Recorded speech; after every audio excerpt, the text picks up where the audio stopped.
ಭಾನುವಾರದ super exclusive ಸುದ್ದಿಯೊಂದನ್ನು break ಮಾಡ್ತಾ ಇದ್ವಿ. ಮಾಜಿ ಡಾನ್ ಮುತ್ತಪ್ಪ ರೈ ಪುತ್ರ ರಿಕ್ಕಿ ರೈ ಗುಂಡೇಟಿನಿಂದ ಈಗ ಆಸ್ಪತ್ರೆಯಲ್ಲಿ ಚಿಕಿತ್ಸೆಯನ್ನು ಪಡಿತಾ ಇದ್ದಾರೆ.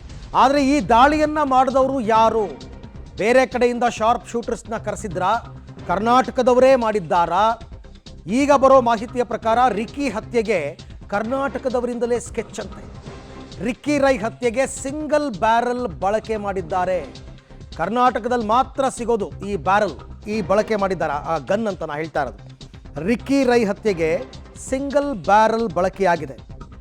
ರಿಕ್ಕಿ ಹತ್ಯೆಗೆ ಬಂದವರು ಸುಪಾರಿ ಕಿಲ್ಲರ್ಸ್ ಅಲ್ಲ ಅಂತ ಇದ್ದಾರೆ, ಬಟ್ ಶಾರ್ಪ್ ಶೂಟರ್ಸ್ ಅಂತೂ ಹೌದು. ಯಾಕೆಂದರೆ ಕಾರು ಮೂವಿಂಗಲ್ಲಿದ್ದಾಗ ಗುರಿಯಿಟ್ಟು ಫೈರ್ ಮಾಡಿದ್ದಾರೆ. ಅದು ಏನು, ರಿಕ್ಕಿ ರೈ ಎದೆಗೆ ಟಾರ್ಗೆಟ್ ಮಾಡಿ ಹೊಡೆದಿದ್ದು, ಬೈ ಮಿಸ್ ಅವ್ರು ಬಗ್ಗಿದ್ರಿಂದ ಅದು ಮೂಗಿಗೆ ಟಚ್ ಆಗಿದೆ, ತೋಳಿಗೆ ಬಿದ್ದಿದೆ. ಅದರ್ವೈಸ್ ಮೂವಿಂಗಲ್ಲಿ ನಿಮಗೆ ಟಾರ್ಗೆಟ್ನ ಫೈರ್ ಮಾಡೋದು ತುಂಬ ಕಷ್ಟ. ನಿಂತಿರುವ ವಸ್ತುಗಳಿಗೆ ಹೊಡೆದು ಬಿಡ್ಬೋದು. ಸೊ ಶಾರ್ಪ್ ಶೂಟರ್ಸೇ ಹೌದು, ಬಟ್ ಅವರು ಸುಪಾರಿ ಕಿಲ್ಲರ್ಸ್ ಅಲ್ಲ ಅಂತ ಮಾಹಿತಿ, ಒಂದು ಅನುಮಾನ ವ್ಯಕ್ತವಾಗ್ತಾ ಇರೋದು ಹೀಗೆ. ಯಾಕೆ ಅಂತಂದರೆ ಸಿಂಗಲ್ ಬ್ಯಾರಲ್ ಬಳಕೆ ಮಾಡಿದ್ದಾರೆ ಅಂತ. ಬಟ್ ಸಿಂಗಲ್ ಬ್ಯಾರಲ್ ಕರ್ನಾಟಕದಲ್ಲಿ ಮಾತ್ರ ಸಿಕ್ಕಿದ್ರೆ ಅದನ್ನು ಸುಪಾರಿ ಕಿಲ್ಲರ್ಸ್ ಕೈ ಕೊಡಬಾರ್ದು ಅಂತ ಎಲ್ಲೂ ಇಲ್ವಲ್ಲ. ಕರ್ನಾಟಕದ್ದೇ ಆಗಿರ್ಬೋದು ಅದು ಗನ್ನು, ಅದನ್ನು ಸುಪಾರಿ ಕಿಲ್ಲರ್ಸ್ಗೆ ಕೊಟ್ಬಿಟ್ಟು ಫೈರ್ ಮಾಡು ಅಂತ ಹೇಳಿರ್ಬೋದು. ಆ ಸಾಧ್ಯತೆಯೂ ಇದೆ.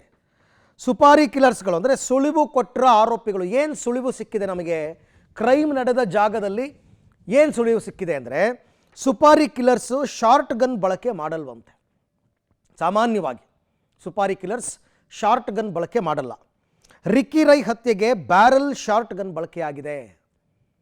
ಹಾಗಾಗಿ ಅವರು ಸುಪಾರಿ ಕಿಲ್ಲರ್ಸ್ ಅಲ್ಲ ಅನ್ನೋ ನಿರ್ಧಾರಕ್ಕೆ ಬರೋದು ಕಷ್ಟ, ಬಟ್ ಆ ಥರದ ಲೆಕ್ಕಾಚಾರ ಇದೆ. ರಾಜ್ಯದಲ್ಲಿ ಸಿಗುವ ಬುಲೆಟ್ಗಳ ಬಳಕೆಯಾಗಿದೆ. ಎಗೈನ್ ಐ ಆಮ್ ಟೆಲ್ಲಿಂಗ್, ರಾಜ್ಯದಲ್ಲಿ ಸಿಗೋ ಬುಲೆಟ್ಗಳ ಬಳಕೆನೇ ಆಗಿರ್ಬೋದು, ರಾಜ್ಯದ ಗನ್ನೇ ಆಗಿರ್ಬೋದು, ಅದನ್ನು ಬೇರೆಯವರು ಕೊಟ್ಟು ಹೊಡೆಸಿರ್ಬೋದಲ್ಲ.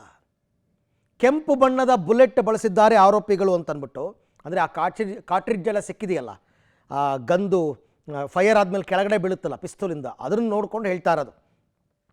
ಕೆಂಪು ಬಣ್ಣದ ಬುಲೆಟ್ ಕರ್ನಾಟಕದಲ್ಲಿ ಮಾತ್ರ ಸಿಗೋದು ಅಂತ ಹೆಂಗೆ, ಹೌ ಕಮ್ ಬೇರೆ ಕಡೆ ಸಿಗಲ್ಲ ಅಂತ ಹೌ ಕ್ಯಾನ್ ಯು ಸೇ? ಸ್ಥಳೀಯರಿಂದಲೇ ರಿಕ್ಕಿ ಹತ್ಯೆಗೆ ಯತ್ನ. ನೋಡಿ, ಸ್ಥಳೀಯರು ಮಾಡಿರ್ಬೋದು, ಯಾಕೆಂದರೆ ಇದು ಆಸ್ತಿ ವಿವಾದ, ಕುಟುಂಬದವ್ರ ಮೇಲೆ FIR ಆಗಿದೆ, ಅವ್ರು ಮಾಡಿಸಿರ್ಬೋದು. ಬಟ್ ಇದೊಂದು ವಿಚಾರದಿಂದ ಇಲ್ಲ, ಇಲ್ಲಿಯವರೇ ಫೈರ್ ಮಾಡಿದ್ದಾರೆ, ಹೊರಗಿನಿಂದ ಯಾರೂ ಬಂದಿಲ್ಲ, ಸುಪಾರಿ ಕಿಲ್ಲರ್ಸ್ ಅಲ್ಲ ಅನ್ನೋ ತೀರ್ಮಾನಕ್ಕೆ ಬರೋಕ್ಕಾಗಲ್ಲ. ಅಕಾರ್ಡಿಂಗ್ ಟು ಮೀ ಆ ನಿರ್ಧಾರಕ್ಕೆ ಬರೋಕ್ಕಾಗಲ್ಲ. ಬಟ್ ಆ ಅಂಶಗಳನ್ನೂ ಕೂಡ ಪೊಲೀಸರು ಪರಿಗಣಿಸಿರ್ತಾರೆ. ಈ ಅಂಶಗಳನ್ನು ತನಿಖೆಯಲ್ಲಿ ಪರಿಗಣಿಸಿರ್ತಾರೆ.